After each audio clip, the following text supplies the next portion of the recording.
അല്ല, ഓല് ഉദ്ദേശവും ഇപ്പൊ അതൊക്കെ തന്നെയാണ്. അതിനൊക്കെ ചർച്ച വിളിച്ച് കിട്ടിയ കഴിച്ചിലായി. കാരണം ഈ ഒരു സംഘം ഉണ്ടാക്കിയതിന് ശേഷം ഓലെ കൂടെ ഉണ്ടായിരുന്ന ആളുകളൊക്കെ ഇപ്പം പിന്മാറിയിട്ടുണ്ട്. ഇപ്പൊ ഓല് കുറച്ചൊരു ടീം മാത്രമേ ഉള്ളൂ. അപ്പൊ ഇതെങ്ങനെയൊക്കെ ഒരു ചർച്ച ചെയ്ത് രമ്യമായി പരിഹരിച്ച് കിട്ടിയാൽ, ഇത് കൗതുകനായി കിട്ടിയാൽ നന്നായിട്ട് ഉത്തർക്കുക ഓല്. പക്ഷെ ഓല് മനസ്സിലാക്കേണ്ട ഒരു കാര്യമുണ്ട്, സമസ്ത പ്രവർത്തകർ ഈ ടീമിനെ വിലയിരുത്തി കഴിഞ്ഞിട്ടുണ്ട്. ഇനി ഓലെങ്ങനായി ഉള്ളിൽ കയറി കൂടിയാലും അതിനൊരു കണക്കുണ്ട്. ഓലെത്രത്തോളം സമസ്ത പ്രവർത്തകർ പരിഗണിക്കുന്നുള്ളതും ഓലെന്തൊക്കെ ചെയ്യുന്നുള്ളതൊക്കെ ഏകദേശം എല്ലാവർക്കും അറിയാം. അപ്പൊ അതുകൊണ്ട് ഇതിന്റെ എല്ലാം ലാഭം നഷ്ടമൊക്കെ ഉള്ളത് പ്രതിസന്ധി ഘട്ടത്തില് സമസ്തനെ പിന്നിൽ നിന്ന് കുത്തിയ ടീം എന്നുള്ള നിലക്ക് എത്രത്തോളം സമസ്ത പ്രവർത്തകർ ഇവരെ അംഗീകരിക്കും എന്നുള്ളത് കണ്ടറിയണമാണ്. അപ്പൊ അതുകൊണ്ട് ഓലിഞ്ഞിപ്പോ ഔത്തായാലും പുറത്തായാലും ഒക്കെ ഒരേപോലെയാണ്. ഏതായിരുന്നാലും തൽക്കാലം ഓല സമിതി ഒരിക്കൽ പിരിച്ചിടാനുള്ളൊരു കാരണം പറയാനായിരുന്നേ ഉള്ളൂ. ഇനിയിപ്പോൾ ചർച്ച എന്താണ്, ചർച്ച കൂടെ ആയിക്കോട്ടെ, ഞങ്ങളെ സമിതി പിരിച്ചിട്ടോളാറ് എന്ത് ചെയ്യും, നൈസായിട്ട് ചെയ്യുന്നു, അല്ലാണ്ട് ഊരാന്നുള്ളതാണ് ഇപ്പോൾ ലക്ഷ്യം. പാർട്ടിനെ സംബന്ധിച്ചിടത്തോളം ഇപ്പോൾ ഞാൻ അടുത്ത ഇലക്ഷൻ വരാൻ നിൽക്കുക, പഞ്ചായത്തും നിയമസഭയ്ക്ക് വരാൻ. അല്ലെങ്കിൽ തന്നെ ഭരണമില്ലാത്ത 8 വർഷമായിപ്പോ. അപ്പൊ അതുകൊണ്ട് ഏതായിരുന്നാലും ഇത് പരിഹരിക്കാതെ പോയാൽ അതിന്റെ പ്രയാസങ്ങളൊക്കെ പാർട്ടിനും ബാധിക്കാൻ സാധ്യതയുണ്ട്. അപ്പൊ അതുകൊണ്ട് ഓലെന്തായാലും എന്തെങ്കിലും ഇവരെ കൂടെ കൂടാനൊന്നും സാധ്യതയില്ല. കാരണം പുതിയ സംഘം ഉണ്ടാക്കിയിട്ടുണ്ടെങ്കിൽ അതിപ്പോൾ ആരും അംഗീകരിക്കാൻ തയ്യാറാവില്ല. അപ്പൊ പിന്നുള്ള മാർഗ്ഗം തന്നെ എങ്ങനെയൊക്കെ ആയിട്ട് ഒരു പത്രസമ്മേളനം വിളിച്ചു കിട്ടുക. അപ്പൊ അതെങ്ങനെയൊക്കെ ഇങ്ങോട്ട് മറ്റുള്ളവരെ കൊണ്ട് പ്രസ് ചെയ്യിപ്പിക്കുക, സംസ്ഥാന പണ്ഡിതന്മാരോടൊക്കെ ബന്ധപ്പെട്ട് അത് നിർത്തിപ്പിച്ചാണ് ചർച്ചയ്ക്ക് വിളിക്കുക. അങ്ങനെ ചർച്ച ചെയ്ത് കഴിഞ്ഞാൽ പറയാം, ഞങ്ങളെ സംഘം ഞങ്ങൾ പിരിച്ചുവിടുകയാണ്, കാരണം സമസ്ത ഞങ്ങളെ പരിഗണിച്ചു എന്നൊക്കെ പറഞ്ഞ് എന്ത് ചെയ്യുക, പിരിച്ചുവിടുക. അങ്ങനെ നൈസായിട്ട് എന്ത് ചെയ്യുക, ഇതാണ് ഊര. ഇങ്ങനെയൊക്കെയാണെന്നാ ഞാൻ മനസ്സിലാക്കി കേട്ടോ. എനിക്കറിയില്ല, എൻ്റെ ഒരു വളരെ കറക്റ്റ് ആട്ടോ. കാരണം ഇവരിതുകൊണ്ട് കുടുങ്ങിക്കണേ, മറ്റേ വാലുള്ള ജന്തുവിന്റെ കൗത്തിലേ കൊടം കുടുങ്ങിയ മാതിരി അയക്കണം. ഊരാനും വയ്യ, അതേറ്റ് മുന്നോട്ട് പോകാനും വയ്യ. ഇതാണ് അവസ്ഥ. കാരണം ഇവരെ കൂടെ ഉണ്ടായിരുന്ന ആളുകൾ ഒക്കെ പിന്മാറി. കാരണം ഇതിന്റെ മുന്നിക്ക് വെക്കപ്പെട്ട ഈ ആളുകളുണ്ടല്ലോ, ഇവർ സമൂഹത്തിൽ പരിഹാസ്യപാത്രങ്ങളായി മാറി.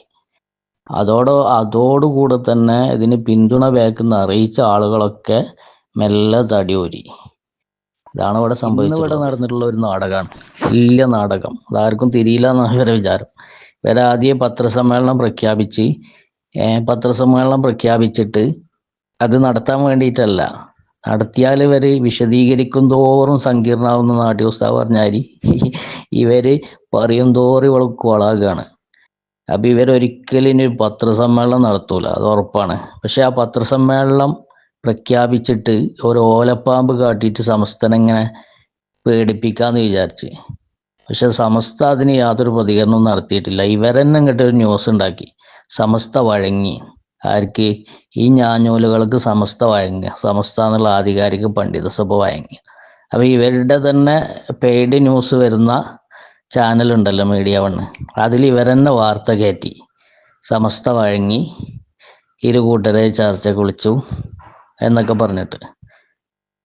യാതൊരുവിധ സത്യവും ഇതിലില്ല. കാരണം ഇങ്ങനെ ഒരു ചർച്ച മുന്നേ സമസ്ത തീരുമാനിച്ചത്. ഇങ്ങനെ ഒരു ചർച്ച നേരത്തെ ഡേറ്റ് ഫിക്സ് ചെയ്തതായിരുന്നു. അന്ന് നടക്കാൻ കഴിയാതെ പോയത് സാദിഖൽ തങ്ങൾ ഇവിടെ നാട്ടിലില്ലാത്തതുകൊണ്ടാണ്. മൂപ്പര് വന്നിട്ടാക്കുക എന്ന് കരുതിയിട്ടാണ് അടുത്ത ദിവസത്തേക്ക് ചർച്ച മാറ്റിവെച്ചത്. അതെന്നോ തീരുമാനിച്ചതാ. അപ്പൊ അതിനെ ഇതിന്റെ കൂടെ ആഡ് ചെയ്ത് കണ്ട് ഇവര് ന്യൂസ് ഉണ്ടാക്കി. അതോടുകൂടെ എന്തായി, ഇവരിതിന്ന് മുങ്ങാനുള്ള ഒരു മാർഗം ഉണ്ടാക്കുകയും ചെയ്ത്. ഇതൊക്കെ ഇവിടെ ചോറ് തിന്നൊക്കെ തിരിയില്ലേ. ഇപ്പൊ എന്തായി, ഇവർക്ക് അഡ്ഹോക്ക് കമ്മിറ്റി എന്ന് ആദ്യം ഇവർ പിരിച്ചുവിടേണ്ടി വരും എന്ന് മനസ്സിലാക്കിയിട്ട് അങ്ങനെ ഒരു കമ്മിറ്റി ഉണ്ടായി. പക്ഷെ ഈ അഡ്ഹോക്ക് കമ്മിറ്റി പോലും പിരിച്ചുവിടാൻ പറ്റാത്ത ഒരവസ്ഥയിലേക്ക് ഇവർ വഷളായി പോവുകയാണ്. കാരണം ഇവർ ഉന്നയിച്ച ആവശ്യങ്ങൾ, സമസ്തന്റെ മുന്നാകെ ഇവർ ഉന്നയിച്ച ആവശ്യങ്ങൾ 3 എണ്ണമാണ്. ഒന്ന്, ആദർശ സമ്മേളനങ്ങൾ നിർത്തിവെക്കണം. ആദർശ സമ്മേളനം നിർത്തിവെക്കുക എന്നതല്ല, ഒന്നെങ്കിൽ ഇവരെ കൂട്ടിയിട്ട് നടത്തണം. ഇവരെ കൂട്ടിയിട്ട് നടത്തണം. ആര്? ഈ ജബ്ബാറാജി, മായിനാജി, ഈ സമദ് പൂക്കോട്ടൂര്, ഇവരൊക്കെ എവിടെയെങ്കിലും ആദർശം പറയണ നിങ്ങൾ കേട്ടണം. ആദർശ സമ്മേളനത്തിൽ ഇവരെ വിളിക്കണോണ്ട് യാതൊരു തിരക്കടില്ല. പക്ഷെ ഇവരെവിടെയെങ്കിലും ആദർശ പ്രസംഗം നടത്തുന്ന പരിചയമുള്ള ആളുകളല്ലേ വിളിക്കുക. ഓരോരോ പണിക്കും അതിൻ്റെതായ ആളുകളില്ലേ. ആ ആളുകളെല്ലാം വിളിക്കുക. അപ്പൊ അതൊരു വിഭാഗീയതയായിട്ട് കാണാൻ പറ്റുമോ? കാരണം ഇവർക്കത് പരിചയമില്ലല്ലോ. എന്നിട്ട് അതിനെയാണ് ഒരു വിഭാഗീയ പ്രവർത്തനമായിട്ട് ഇവർ ചൂണ്ടിക്കാണിക്കണത്. അപ്പൊ ഇവർക്ക് പ്രശ്നം എന്താ വെച്ചാൽ ആദർശം പറയാൻ പാടില്ല, ആദർശം നിർത്തിവെക്കുക. അത് സമസ്ത ഒരിക്കലും നിർത്തിവെക്കാൻ പോണില്ല. അത്തരം പരിപാടികളിലേക്കെത്തി ഇവരെ ഇനി ക്ഷണിക്കാനും പോണില്ല പ്രവർത്തകര്. കാരണം ഇവരെ എന്താണ് വരുന്നത് ജനങ്ങൾക്ക് ബോധ്യപ്പെട്ട് കഴിഞ്ഞ്. മറ്റൊരു കാര്യം ഇവർ പറഞ്ഞത് ഉമർ ഫൈസിനെ മുശാവറയിൽ നീക്കണമെന്ന. അത് നീക്കിയിട്ട് നിങ്ങൾ കാണും.